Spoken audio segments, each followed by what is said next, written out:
the grit and the determination that he demonstrated in that moment where he tore his Achilles.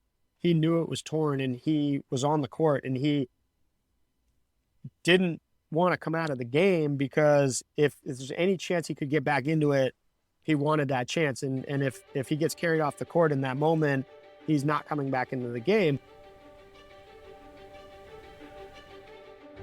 Hello and welcome to Chasing Energy, where we provide insights for you to fuel a life worth living. This is episode number 14 with Tim Difrancesco. Hi, I'm Daniel Lucas. By day and by trade, I am a VP of Innovation. I was an endurance athlete and an ultra runner for over a decade. Now my focus is sharing practical and sustainable insights for mindset, nutrition, and training. Today's guest is Tim Difrancesco.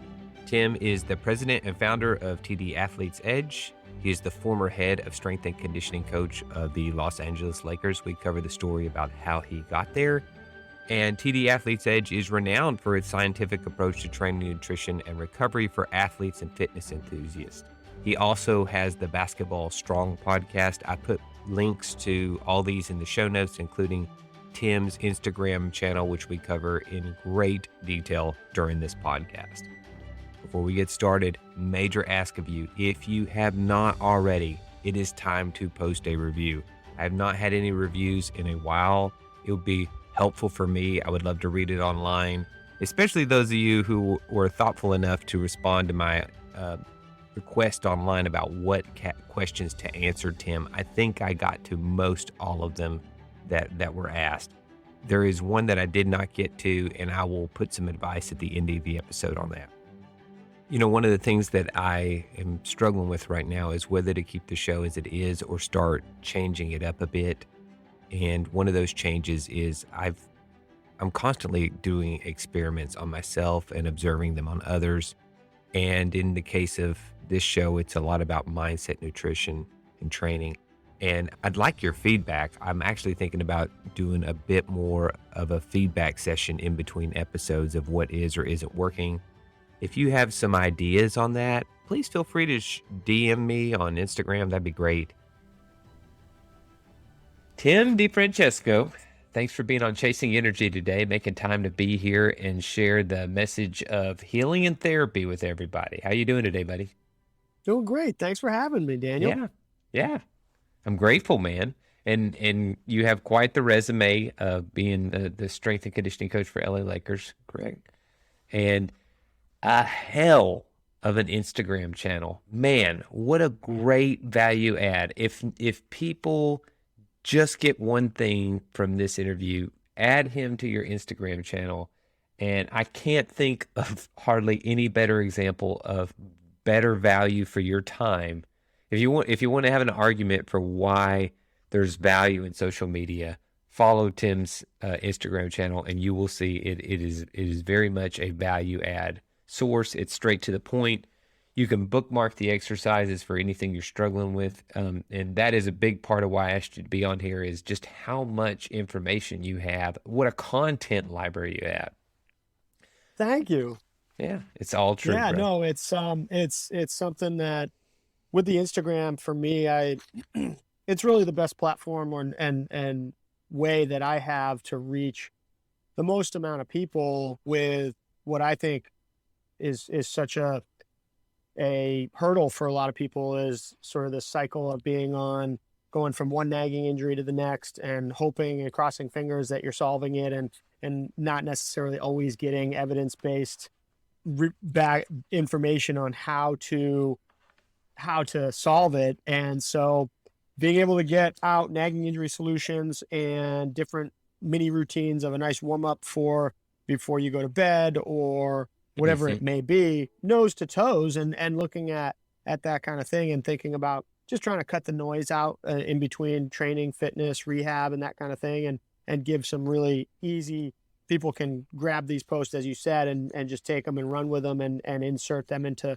what they're doing. And I just love when people reach out and say, hey, you posted 3 exercises on my plantar fasciitis, and I've been trying to fix this thing for 6 months. And sometimes it's a year and a half. And I haven't really figured it out, and it just keeps coming back. I tried the 3 exercises, and it's finally starting to go away, and I just love that.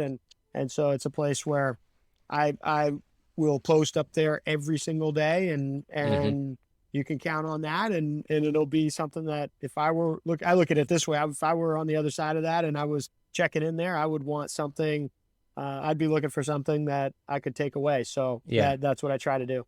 Well, since you brought up the plantar, I have a listener named Holly who said she's struggled with plantar and sometimes calf pulls. Can you tell me what the 3 exercises you put on there were that were life changing for that person? Yeah, absolutely. So I've got actually a handful of plantar fasciitis and fasciopathy based posts up there, and the 3 go-tos that I use for that, and most often, let's kind of back into this a little bit, because most often people go through a prescription of advice or exercise and or treatment that is stretch, rest, ice, maybe get a Yes. cortisone Yeah. shot, Yeah. and that's it. And so what we need to understand when it comes to plantar fasciitis, it's actually not even a great word to describe it, because fasciitis indicates that it's or alludes to the fact that it's a inflammation or inflammatory process. More often than not, plantar fasciitis, as we call it, is a fasciopathy, which means you have this degradation or breakdown of the collagen in Yeah. your fascia Hmm. tissue, and it's not really an inflammation. So the ice and the rest and the stretch that would be helpful if it was an inflammatory process, in reality is not as helpful. What we need to do is remodel those broken down collagen cells and fibers, and be able to do that. So the way you do that is you load it, you strengthen it. Yeah. So one of the best ways to do that is you could use a towel for this, or you can use a tool called a fasciitis biter, which is a great tool from an Australian company that they put out, and it's a rounded roll pad of foam that you put under your big toe, all your toes, and you could use a towel to roll up. And the key is that you do a heel raise exercise Hmm. with that plantar fascia tissue on a stretch. And by putting it on a stretch, lowering slowly, getting eccentric loading and slow loading and heavy loading on a stretch, it's just been shown to be much, much more effective way to strengthen and to resolve not only discomfort, but the symptoms there in a lasting way. So those heel raises with something under your toes and Okay, so stretching is your a heel toes out. raise, because I've heard you on other interviews talk about Yeah. heel raises for runners. Is a heel raise like a one-legged calf, like a one-legged Yeah. calf raise type thing? Yeah. Yeah. So, and you can do 2-legged at first. And I recommend Hmm. you go up. First, it's what I call eccentric only. So up with 2 feet. So imagine you're standing at a wall, your hands are at the wall to support Hmm. yourself. So you're on some balance. You're just going to go up on your tiptoes, Okay. and yep. And then you're going to lower yourself down nice and slow there until your heels hit the ground. So Okay. you're up and then you're down for 3 seconds. So Yep. you're just working Hmm. on that, what I call heel raise, but it's really just a tiptoe position, Okay. and going down nice and slow on that. And one really important note on this is working through discomfort when it comes to either tendon based or fascia based tissue is indicated, it is necessary and appropriate in the process. What I Yeah. always like to say is, out of 5 out of 10, Yeah. so you're not going to have somebody push through more than a 5 out of 10, 10 being it's Yeah. so bad you have to go to the hospital. But to Hmm. push through a 1, 2, 3, or 4 out of 5, or out of 10, and even a 5 out of 10 is expected and usually necessary. I'm giggling when you say that, because I finished rehab about a month ago for a torn lower abdominal, and that's pretty much, it was like, we're going to isolate these exercises to where you're really uncomfortable and sore the rest of the day, but not in pain. And Yeah. it was very effective, by the way. It was everything that, when you hear about rehab being like a good quality burn and uncomfortable type thing. I think the thing that, for me, that was so humbling about going to rehab was, it's the kind of stuff that is, you never really want to do because it doesn't burn any calories. It's just this very simple movement. It's slow and methodical. And that's the part of rehab that isn't anything like the movies where the guy's trying to walk after being shot or whatever. And Right. it's very boring, monotonous, non-calorie burning stuff where you're going, this is uncomfortable. And I'm just trying to get my motion back. So thank you for the plantar plug there. And now I have the heel raise as sort of a basis for that as well, because I know you brought that up as being a good runner's exercise as well. Yeah, exactly. And with that, I would just toss in there too that that would be an exercise that you could apply toward strengthening the Achilles and the calves. If you're having Achilles tendinopathy or tendonitis, and then if you're having calf strains, that exercise is going to apply to all three of those areas. And there's other variations of heel raises and other variations of ways to load those areas, but that is the key. You have to strengthen it to be able to get past these things. And I also recall you saying, if a doctor tells you just don't do anything for like a month, go get another opinion, right? Because there's only so much benefit to rest. And then there's a very big benefit to slowly starting to strengthen that muscle back, as opposed to just taking a month off and doing nothing. Very, very common prescription. It's something that most often than not, medical doctors, general practitioner, MDs, and that audience that's going to field a lot of these types of initial, well, I got this thing, I'm going to go set up my appointment with my doctor, and I'm going to have them take a look at me first.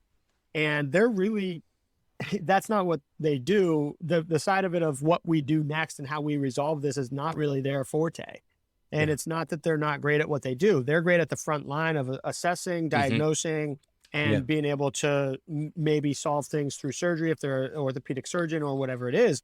But it's not really their forte to understand what do we do about this in a really methodical and a systematic and or even more importantly, evidence-based way. And so they will often default to, well, we know one thing, if I tell you to stop doing stuff for a while, it will get better. It will feel better. If you just stop doing the things that have irritated it, of course it will get better, but will it adapt? And that's the big thing. I always remind people, our goal here is number one goal is not to get your symptoms to go away. Ultimately, that should happen by the byproduct of what we're doing. But what we're really trying to do here is create adaptation in your tissues so that the tissues are changed for when you go back to your activity. Because if we don't change the durability and the robustness of how robust those tissues are and how much they can handle, their capacity, their tolerance, then we just get your pain and your symptoms to go away. That's easy to do. Anybody can do that just by saying, rest it, ice it, stop doing what you're doing, get a shot, take a pill. Anybody can get that to go away. You don't even need a doctor to do that, but they'll tell you that. And then the real gold comes when and what you want to really seek out is a doctor who's progressive, and they're saying, look, you may want to back off these things a little bit right now, but we got to get you back to them as soon as possible. So we need to think actively, how do we strengthen? How do we build? How do we add tolerance to these tissues? That's what you should be hearing from the doctor. Very, very proactive approach there. And I was thinking when you said that of how I have a friend who's in the medical profession, and they're very binary in their diagnosis, meaning it's this or this. And what I mean by binary is, I'll give you an example. They'll say heart rate, anything under 90 is normal. And I go, stop right there. I was like, if your resting heart rate is 83, you're telling me that's normal. They'll go, yeah, if it's under 90, it's normal. If it's over 90, we have a problem. That's what I mean by it's very binary or dichotomous data where they just go, do we need to flip the switch or not? So in this case, with the person being injured, they go, oh, so this is the case. Then we just turn everything off for a month and then we reboot the computer. So with your app and the coaching, it's an app, or is it the webpage? So with the way that we do our online coaching, it is through an app called True Coach, and that's where we house all of our library of exercises, where we prescribe our programs and all the work that goes into creating a program. So I saw some videos of it. That's why I wasn't sure. It was on the phone, but I was assuming it was inside the app. But when you go about assessing people, like for let's say the person has, we'll use me of lower back pain when I run. What is it how do you get that feedback when you're coaching somebody? What is the mechanism from which you gauge, hey, deadlifts are too much for you right now, or this Yeah. kettlebell swing is it's a little bit too aggressive. How do you go about assessing that from your clients? Let me start from the start on that, because the first part of what you said is so excellent, and I'm glad you brought it up, is the assessment is critical. If you're going to get a program prescribed to you, for an injury, resolving an injury issue, there really needs to be an assessment that goes on ahead of time. And Hmm. so what I do in our custom online coaching experiences and or in person, either or, is an assessment, an initial assessment of seeing how somebody moves, understanding when we're talking specifically about low back. What I like to tease out is, are they extension leaning backwards and arching through your low back, or flexion bending over towards touching your toes, or rotation. So flexion, extension, rotation, one of those three, or a combination of those three, two of those three, is usually going to be eliciting some discomfort or not comfortable for the person. And you can usually start to get a pattern of, okay, this person is uncomfortable in extension and slightly in Yeah. rotation. Now, what that does is it gives me a roadmap. I can understand now, out of the gates early on, I'm not going to go heavy focus on rotation based or extension based exercises, because right now today, that is a sensitive action for that person. It triggers some pain and some discomfort. And so it's not to say that person should never do those things. It's just right now, it's not the right time to be focused on those motions. So we're going to focus a little bit more on flexion, where we did in the assessment, hey, I want you to touch your toes. And hey, that actually feels kind of good. You can also do it in an all fours position, where you think about an exercise like some people call it a cat cow, some people call it a camel cat. And so a cat camel. So what that looks like is, you're in all fours and you're going to round your back like an angry cat, Hmm. or you're going to arch your back, and that would be what people call the cow position, or the happy cow position. And so that arched position, where you're looking up and you're really arching your back, letting your belly button kind of fall to the ground and arching your back. So from those positions, I can get from you subjectively telling me that, yes, that one causes discomfort, and often the alternative position feels great. Oh, I love the angry cat. It feels so good for me. Hmm. Or vice versa. Or one of them might cause some, numbness, tingling, shooting down, pain down the back of the leg. So I'm going to be noting that in the assessment. And then it gives me an idea of what I need to look at when it's time to lay out your program. And 4 weeks at a time, we're going to start to head towards hopefully getting to where you can tolerate, let's say, extension, Yeah. or happy cow was really uncomfortable for you. We're going to be trying to get you to a point where, hey, extension is actually pretty tolerable, but that might take us 4 to 12 weeks. And I always give people a physiologic window of expectation of 12 weeks. Yeah. Your body's going to need that time to create the adaptation in those tissues and fill in the gaps that we might have found in the assessment. And that is the normal and reasonable amount of time. People kind of get discouraged 2 weeks in, 3 weeks into a program, or to prescription of an exercise program and rehab program. And they say, well, I'm just nothing good is happening, or I don't see, it's not fixed yet. Or maybe it's even at times the first couple of weeks can stir up some mud at the bottom of the pond. You can actually feel like, I think I'm sliding backwards because of these Yeah. exercises. And that's all very normal. What you want I to look at and is, I agree with your 12 weeks. I've actually heard some world-class coaches say it takes 100 days to yeah, make those physiological adaptations for any yeah, time you're adding some type of compound movement right. into there. Yeah.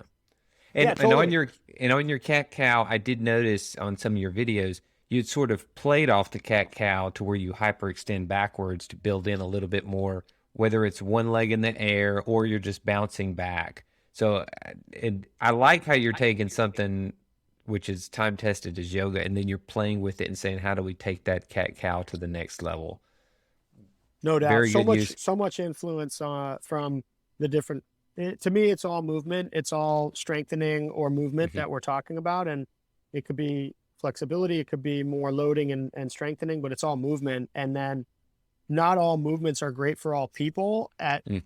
that moment in time, and they may get back to a point where they can get back to certain movements, and then certain variations of movements are just not good for people, and it creates a problem. And so, but it's not the movement that's a problem. A lot of times it's that variation or that positioning. So we can do that movement just in a different application.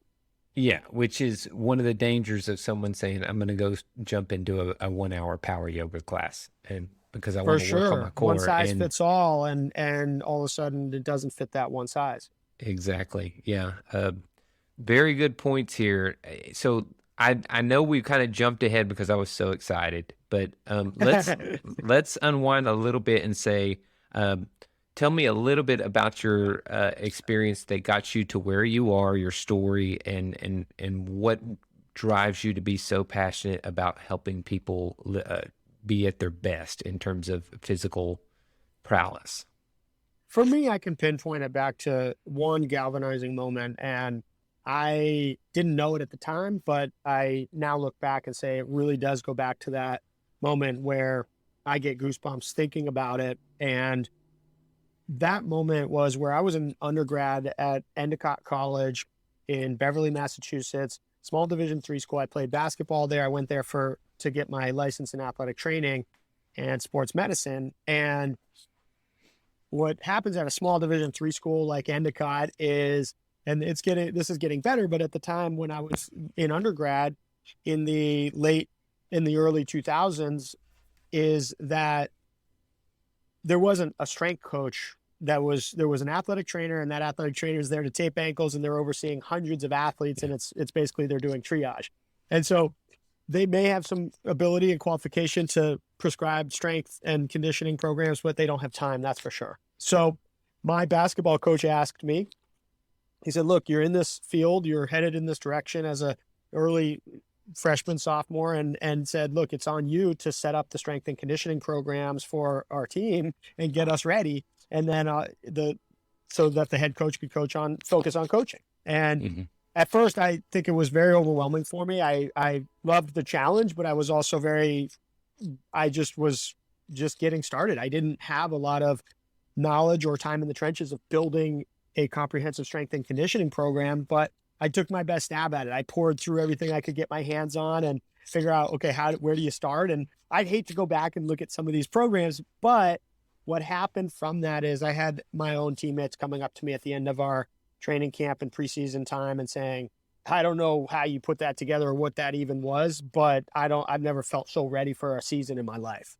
And that's the moment when I look back at it, that is the goosebump moment, is the galvanizing moment for me, that I say to myself, I want to get more of that. I want that feeling again. I want to have somebody look at me and say, you prepared me so well for this thing I love to do. And I just really appreciate it. I'm grateful. And so from there, it was just a matter of how do I set myself up to where I can do that at such a high level that regardless of if you come in with a fairly clean slate, no injury, and you're really in this zone of just bigger, faster, stronger, or if you're at a point which nobody's driving around with a brand new car off the lot. So I knew early on I had to understand injury, I had to understand rehab, I had to understand how you help people crack that code and solve it. And that's where I went from undergrad with getting my license in athletic training for acute response to injury, but then physical therapy, went to get my doctorate in physical therapy from UMass Lowell, University of Massachusetts Lowell. And the reason for that is because to understand how do you take somebody who has suffered an insult or an injury and get them back to play, and play can mean anything. Play doesn't have to mean you play for a rostered sport. Play could mean that you want to be able to play with your kids. It means that you want to be able to get down and play with your grandkids on the living room floor and not feel like you can't get back up without a strain or whatever it might be. And so I just set out to fill those gaps and be able to put myself in a position where I could help anybody, no matter where they were on that spectrum.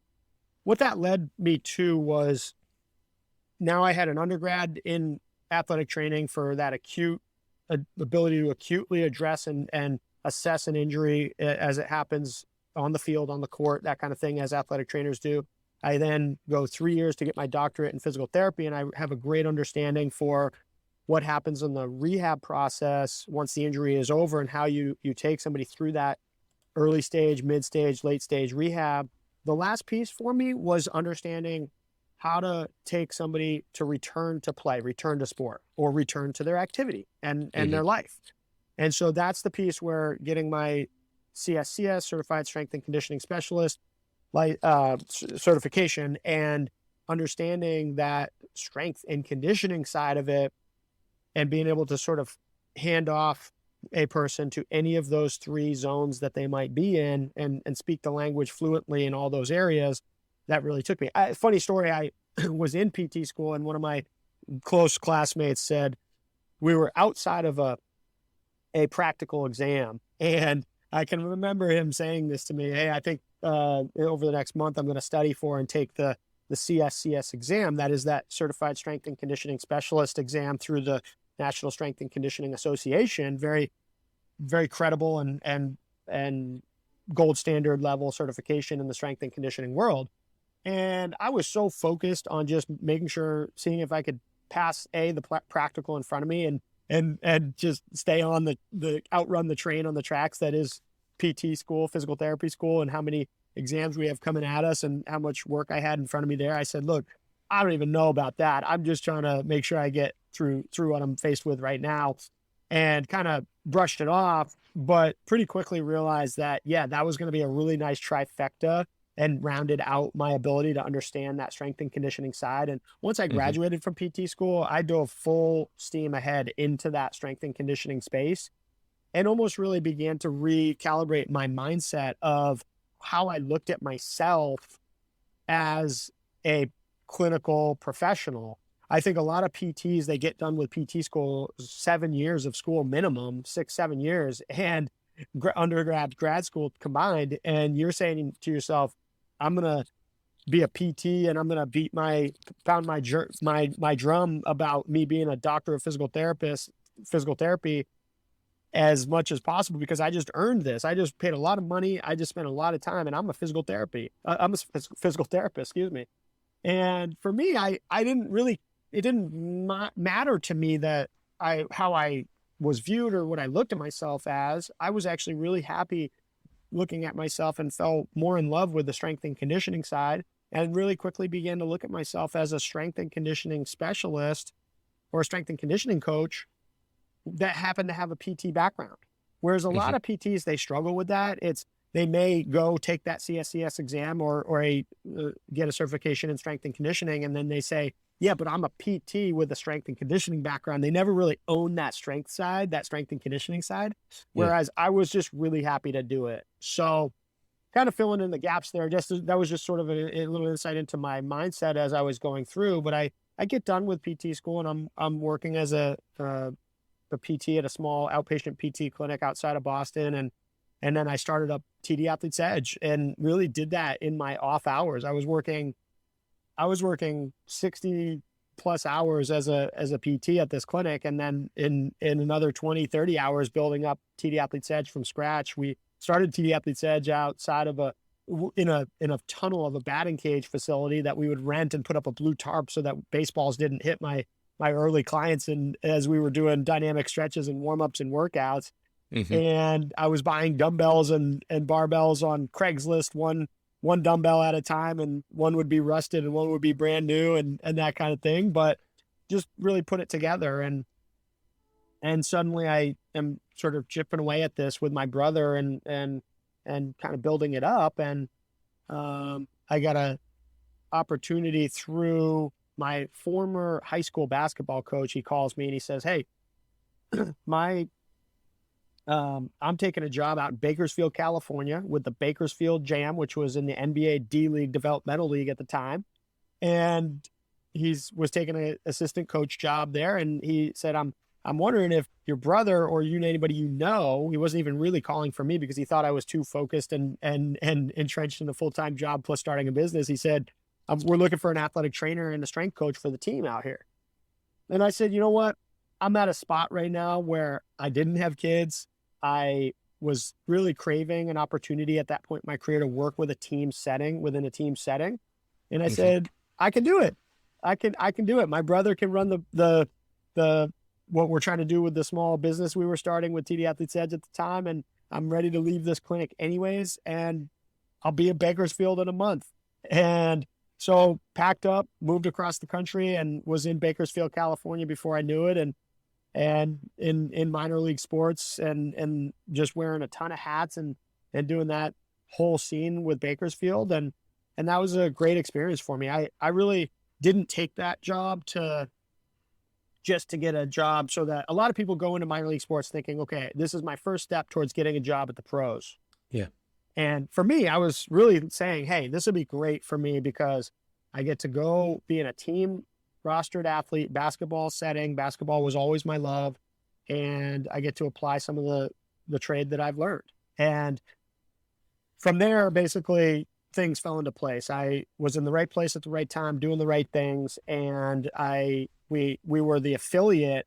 There was this is fascinating. There was one season I was with Bakersfield for 1 year and then came back for a second year, and they had to twist my arm to do it because it was a lot for me to kind of keep going back and forth from New England to Bakersfield. But came back for a second year, and there was a lockout looming for the NBA. So the LA Lakers they had their own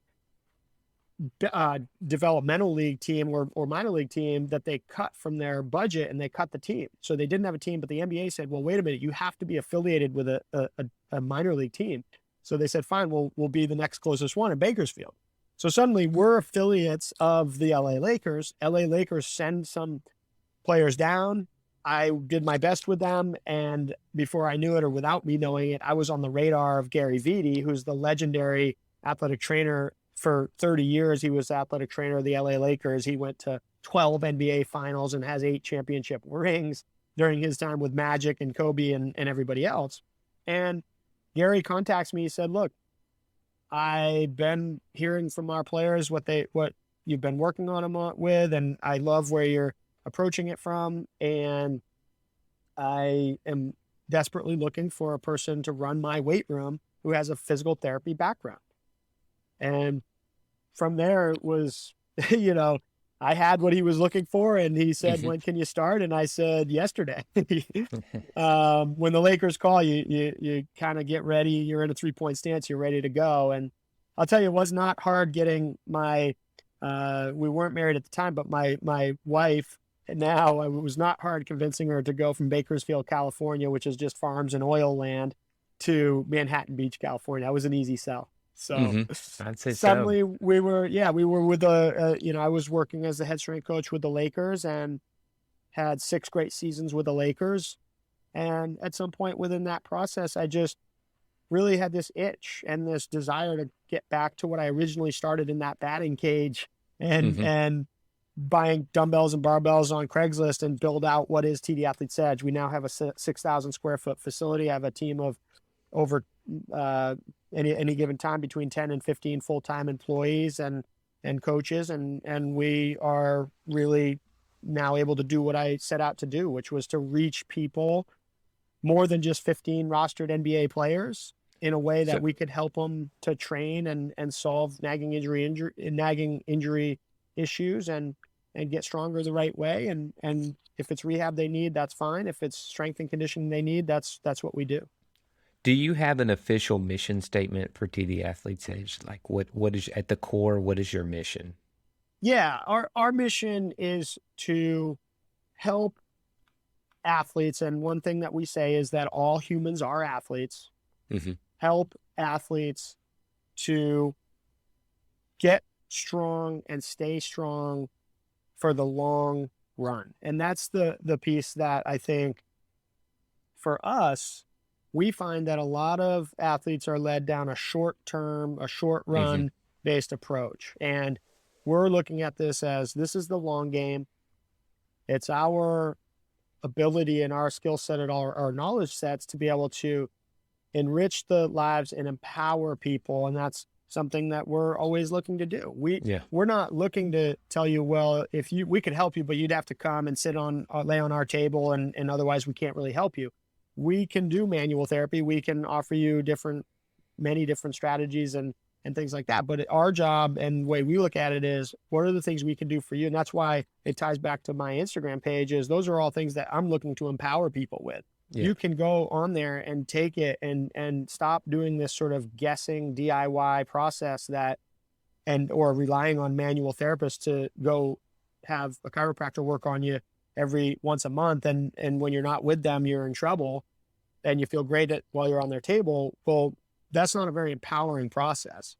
And so our job is to be able to prescribe exercise that will help you either wherever your starting point is. It might be a rehab-based setting. It might be return to play. It might be any of all the above, and different points, different people. But that's really what we set out to do. So it's to empower people to have a lifelong lifestyle of being an athlete. That's it. And again, by athlete, you say that applies to everybody, not just professionals. I think that's fantastic, man. You also, when we talked last time, you talked about how a lot of your audience, because I told you a lot of my audience is mostly people that are between the age of 40 and 50 or 35 and 55, and a lot of them are runners. And Yep. I know you have a lot of feedback for runners. Talk to me about what is the most common strength training exercises you feel are neglected by runners that we can pick on me, because if I run, I get lower back pain. I can do most anything, but if I run now, and I was a pretty serious runner, but if I run now, even just for like 5 minutes, it seems like my lower back hurts the rest of the day. What kind of things do you tell people for lower back pain? Well, yeah, that with the low back pain piece is like I talked about earlier. I first want to determine if you're extension or flexion based, and which one is more uncomfortable for you. And then from that, here's the thing about it with low back pain. I think there's this myth out there that there's a series of low back exercises that are for the core, and if we do the core low back exercises that we all see a lot of, we do planks and we do bird dogs and we do dead bugs and we do those exercises, then that's what it takes. And gosh, I try them and I guess I'm not doing them enough, and I do them, I promise, but it's not doing the trick. Well, every low back pain case is different, and every low back pain case does not respond to bird dogs, dead bugs, and planks. Yeah. Some do, and I use those exercises regularly, and we do in our methodology of not just with low back pain cases, but with people that are just rebuilding and getting and or in their return to play phase, or not even injured. But the thing we do know about low back pain is that it responds to activity and exercise. And so what I set out to do in a low back pain case is to identify the things that feel good at the moment and feel reasonable. Don't exacerbate the pain. Let's stick with that. But whatever it is, it's different for every person. But whatever it is movement, it is exercise, it is action versus a passive approach. So you see these passive approaches, as you talked about earlier. A doc says, well, why don't you take a break from activity, go, cut your time at the gym. Let's not be going to the gym right now for about a month and come back to me and tell me how it's doing. So that piece of it, you could very well have some progress in your symptoms of pain there, but anytime you go back to your activity, you've done nothing to change. And so you're going to end up back where you started at some point with that. And so we want to find ways where we can challenge and strengthen and move your body. Your body will adapt and respond positively eventually to the right series of applications of exercise and stimulus. It's just our job to figure that out. And I'm very honest up front. There's going to be a period of trial and error with some of this. And I have an idea from doing an assessment of where I think we should start, but there's going to be a time in this process where you say to me, I think that one exercise, I felt it right away. It didn't feel great. And I noticed the 24 hours, it was a little bit flared up and that kind of thing. Okay, great. Because what I'm saying to people on a daily basis is your assessment with us never stops. Just because we're doing assessment on day one and then I say, okay, we'll start you in your membership with us.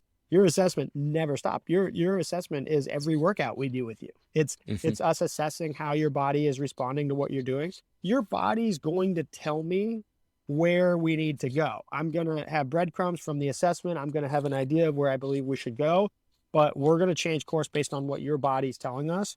And so like, for example, many people don't look at something like we call it a continuous step up. It's just a 12-inch box, and you may or may not you can do it with a band around your waist that's tied off behind you to give you resistance, as if you had resistance going up a step, or you could do it without it. But just repeatedly stepping up, stepping down, stepping up, stepping down at a nice, steady pace that you would feel comfortable going up a set of stairs at. And you just do that for 30 seconds to 60 seconds, 3 sets of it, 5 sets of it. Most people would not look at that exercise and say, oh, that's a great low back exercise. Mm-hmm. But what it is a continuous action of strengthening and working your hip muscles, your pelvic muscles that attach at your pelvis. Your core has to activate and fire into that. Some of your nuanced, smaller core muscles have to activate there.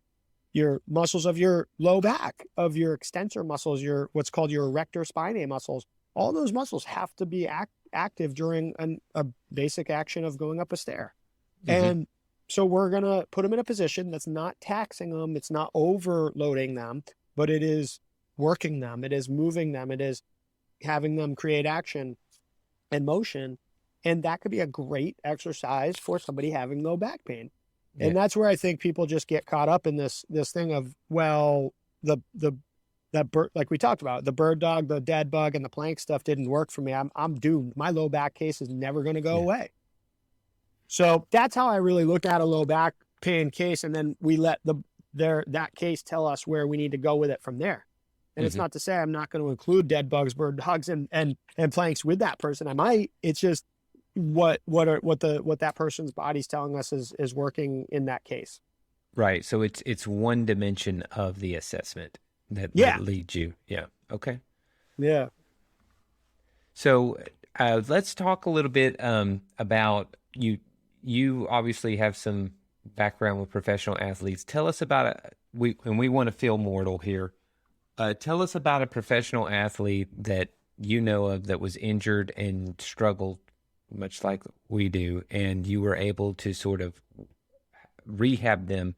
Because before I forget, one of the things that really stuck out with your story of how you got started was, number one, it was trial by fire, right? The coach asked you to take over the program, so you had to jump in. And number two was you got affirmation almost immediately at the end of the season of how you helped people. So you got that sort of feeling that, man, I'm making a difference here. And you also stepped up to something you weren't necessarily prepared for when you took it on. So I love those things about that. Now tell me about someone that you were able to get that same feeling of on a professional level. One that really stands out for me, and for obvious reasons, is I spent a lot of time with Kobe Bryant in a lot of rehab scenarios. My first 4 seasons with the Lakers were his final 4 seasons with the Lakers. And so those were not easy seasons for him. That was the end of that was the back 9, the back 4 for him. And that was a challenging period for him. One injury to the next. He went through a 3-year period where he tore his Achilles. He broke his tibial plateau, the shin bone up near the knee. He tore a rotator cuff, and there were other things that were in between on that as well, smaller things. But he went through those 3 pretty major injuries in a short 2.5-year period, and seemed like got back from one, and the next one came up next. And so, I mean, I would just highlight, first of all, the grit and the determination that he demonstrated in that moment where he tore his Achilles.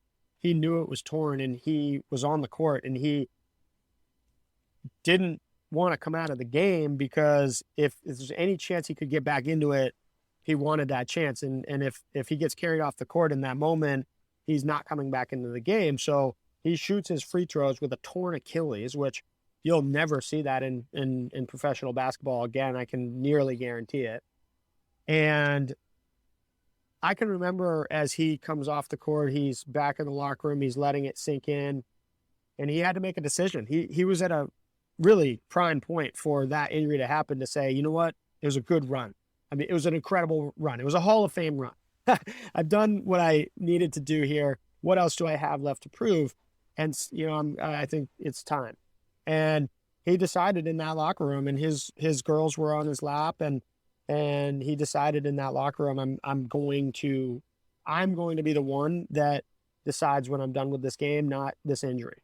And he refused to let that happen. And so I can think of during the time of his Achilles rehab, which is a brutal rehab process of a totally torn Achilles, and to get back to NBA basketball, especially at that age, near 40 for him, unheard of. I mean, it just, and so I can remember meeting him very early for a workout. This is late stage rehab, and we were just beginning to introduce jumps and landings back into his rehab. And I would say to him when I got there, as we were doing our warm-ups, I would say, hey, how's everything feeling? How's the body feel? How do you feel now that you're touching a basketball again? You're able to take some jump shots. You're able to practice a little bit. How's everything feel?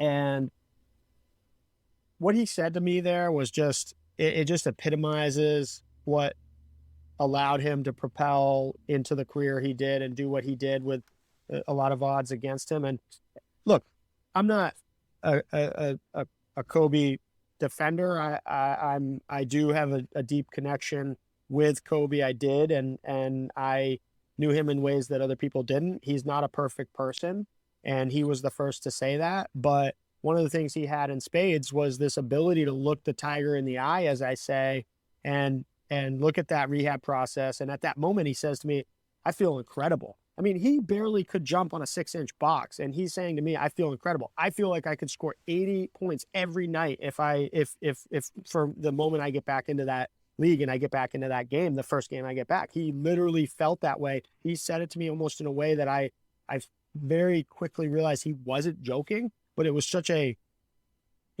just such a bold statement. It felt like a joke at first, as he was saying, but he was dead serious. He believed that in his mind. I'll always remember that. I'll always remember that. And I think you hit these points in these rehab processes that you just feel like this is never going to end. You feel like there's no way. There's no way I'm going to get back to that thing that I love the way I wanted to.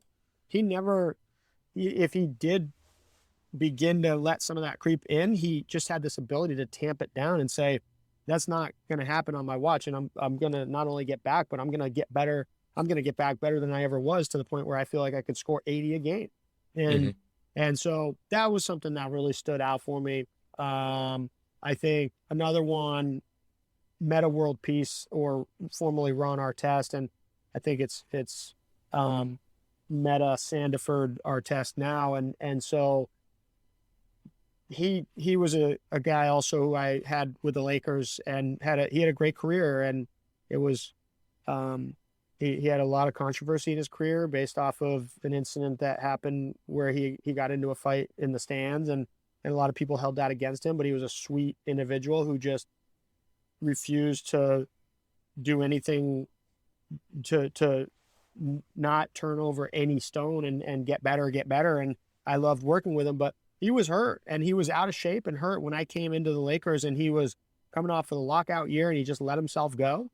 And his knee was really not good, and he wasn't even sure. He was talking to me, saying, I don't know if I'm even going to keep playing at this point. And he put the time in. He said, no, I'm going to dictate when this is over. And he put the time in. He came back, and I got those goosebumps again with Meta when he came back from that rehab process. He played in a game. He helped significantly for us to win the game. And he came down the tunnel, back into the locker room, and I can remember hearing him say, where's Tim? Where's Tim? Where's Tim? And he came around the corner. I was putting ice on another player, and he said, that was you. That was you. And it wasn't me. I didn't need that to hear it that way, but to hear that he was grateful for any tiny part that I played in his process of getting back, and to empower him. This is back to what always gave me goosebumps, to empower him to do the thing he loved, that he wasn't sure if it was ever going to be something he could do again. That's that drug for me. Yeah. And that's the theme. It seems to be the theme for this interview, Tim, is empowerment. We're empowering people to live more agile, healthy lives. Those are two great stories, and I'm grateful that you took the time to share them.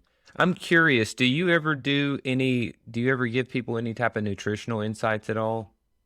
Yeah, I am certified through Precision Nutrition. I Hmm. nutrition is a very I love understanding nutrition in a nuanced way. I love understanding how what we put in impacts us, our performance, our health, our long-term health, our longevity. Hmm. I love learning about that. I'm not, it's not my specialty. It's not my what I do and I have a pulse on and Yeah. prescribe on a daily basis. But yeah, absolutely. I have a lot of I'm very I have a strong knowledge base in the area, strong enough to have a fluent conversation in the space and to direct Yeah. people at a basic level to understanding it. And then I know when I am working with somebody that needs to refer out of to a registered dietitian or somebody that needs to take a Hmm. deeper level dive with somebody of that end. But it's something I'm very passionate about. Well, two things occurred to me when you were talking. And one was I had read Tim Grover's book, who was the Yep, trainer for Jordan. I think he trained Kobe a little bit as well, but he you talked did. about stories of where he put basketball players through a sugar detox and how Mm, hard it was on them. But that was one thing. The other thing I thought of was how when you were talking about the plantar and yeah. the tendons. Um, I had heard an interview where they did with Rhonda Kilpatrick a few years back, where they did a study in the number one protein that they're able to show by dyeing it and giving it to rats and looking at it in an X-ray that goes straight to your tendons is collagen. And so I've ever since then, those a few Mm. years back, I always, especially to my overnight oats and stuff, I always put collagen in there, and it's a completely neutral protein. But for that's just one thing that occurs to me when you talk about tendons. I always think, man, I hope that person's getting enough collagen because that's it's Well, you bring up a really good point, and I'm well. very big. Yeah, go ahead.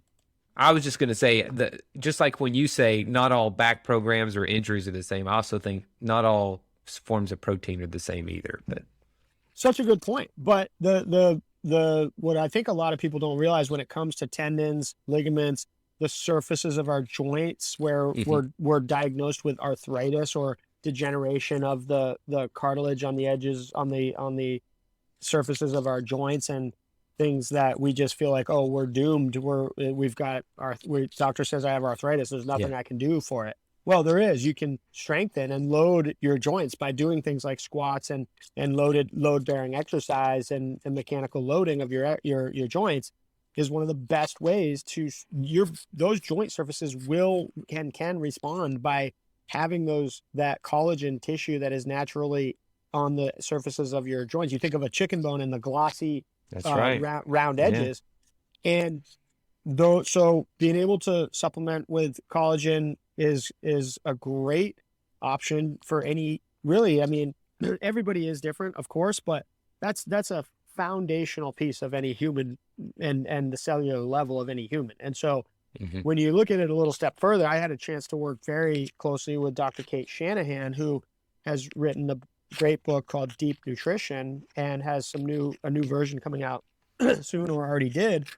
She worked with us with the Lakers and I worked hand in hand with her. One of the things that she really uncovered for me and brought me around to was the fact that good old fashioned bone broth Yeah. and cooking it either in a crock pot if you're or the old Hmm. fashioned way of putting it in a pot on the stove and putting some bones from a chicken Yeah. or a some beef bones or Yeah. whatever it If you're is. in a hurry, the Instapot does Yeah, bone broth pretty yeah, good. Yeah. exactly. But the cool thing is that, to your point, there literally are heat seeking, this is the best way to describe it, heat seeking compounds within the breakdown of what happens when you boil down bones and really the glossy, shiny parts of the edges of the bones that you break Hmm. those pieces down into the broth. And first of all, it tastes delicious in a soup when you make it the right way. And second of all, if you do it in a way that you do it right, slow and low, and you do it over time, and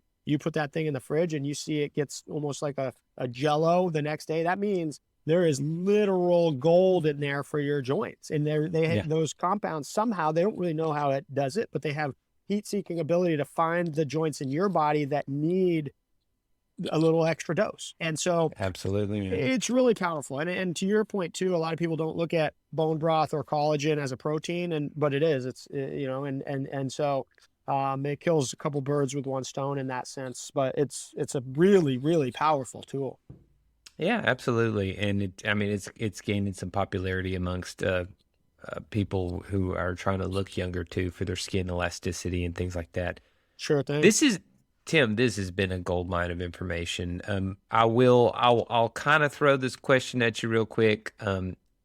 When you're in a coffee shop or you're with your family and someone comes up to you and says, Tim, I've really been dragging the last couple of weeks. What's your quick question and answer assessment for them that you give feedback for people whose energy level is just drag? Yeah, I think most often than not, there's a either totally missed box that's not being checked in one of or multiple areas. So oftentimes I want to understand your sleep hygiene, your sleep amounts, and your sleep quality. And I really would go there first. I think that's your biggest bang for your buck, helping somebody to just understand, hey, if you even added a half hour of sleep to what you're getting, if you got to bed a half hour earlier and could sleep, let yourself sleep and wake up normally at a time when your body was just more rested, it began to wake up naturally at that time. But just a half hour extra to start with. And how are you going to do that is what the question is that I often get is, well, we need to just quickly run down. Do you have a cool, dark, quiet place to sleep?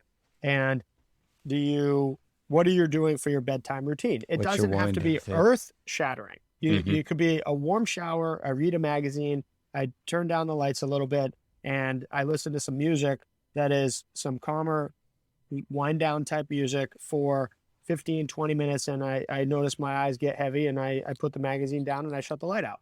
So whatever your routine is, it does have to be a routine. The body likes a routine and it likes it to be roughly within the same window of time that you're going to tackle it for the most part. So people run into trouble when they just completely obliterate their weeknight routine by a terrible weekend routine. And they really, if you can shorten the gap there and say, okay, I know I'm going to stay up a little later on a weekend maybe, but it's not going to be 3 hours different. You can give yourself some wiggle room. You shouldn't be feel like you're just chained to the routine and it's terrible for you. But at the same time, one that's reasonable and one that has a little wiggle room, but not so much that you're obliterating it when a weekend comes and that kind of thing is really critical. I think people are typically walking around underhydrated for the most part. So that's the next thing I really try to look at with somebody who's having energy issues. And, I think if somebody were to address their sleep improvement by just even a small percentage and their hydration levels, there's a great chance. Very few people are nailing those things. Very few people. And so there's a great chance that you notice a difference in energy levels if you were to address those two things to start with. And that's what I like to lead people to is low-hanging fruit. This isn't going to cost you anything to start drinking more water and to get to bed half hour earlier and to create a sleep routine and have better sleep hygiene. Tim, those are great. Those are great answers, man. I appreciate it so much. Sleep hygiene, making sure the wind down routine. I will add one thing to what you said, and that is the number one feedback I have for people when they talk about sleep is I tell them there's a big difference between sleep and deep sleep. So make sure, people who think they can have a coffee just before dinner, you can sleep, but you're not actually getting deep sleep when you have coffee right before dinner. So I don't want to digress into that, but usually I say, where can people find you? But I think we've made it abundantly clear that TD Athlete's Edge is an Instagram channel that will be in the show notes, but people will need to look this up as soon as they hear this, and you're going to get empowered. Tim is going to empower you to live a better life, an athletic life, long into your golden years, right? I can't tell you, a big part of why I do this podcast, Tim, is I do not like the Western idea of golden years of retirement, which is you work 50-ish, 50 hours a week, then you finally hit that magic number of whatever it is, 65 or 66, and then you're done. You're immobile, you can't do much, and that type of thing, it sickens me to think that people just think this is acceptable, much like what you said about the doctors giving the advice. They're like, well, now you're old. Yeah. And you've neglected your health, and you're on statins, and you're on all these things. So the best thing you can do is just rest and not stress yourself, right? So a big part of why I do this podcast is for people to understand, if you want to be in this for the long haul, you got to do this now. Yeah. And just like when you talk about rehab and an injury, it's putting in the work before leading up to before you need it, right? Yep. So thank you for empowering so many of my listeners and the people on your Instagram page with better life, and mobility is a big part of that, man. Thanks for helping me share the message.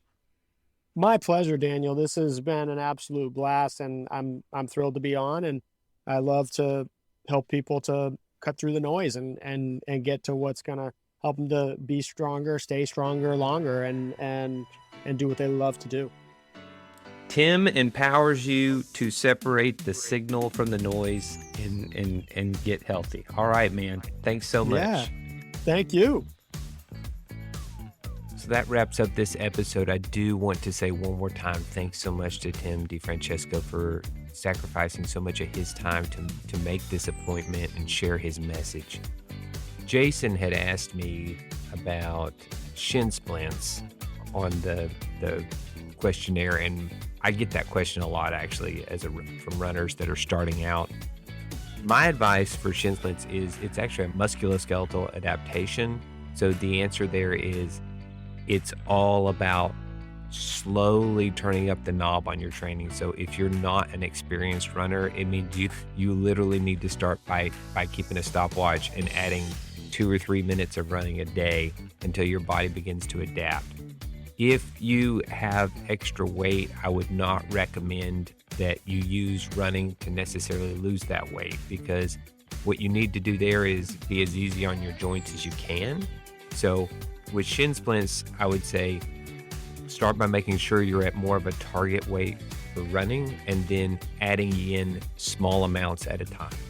Thanks so much for listening in. I hope you got something from Tim's message on how he is healing people, how he is sharing the message of recovery. Check out his Instagram. For any injury you have, there's at least 5 or 10 exercises for it.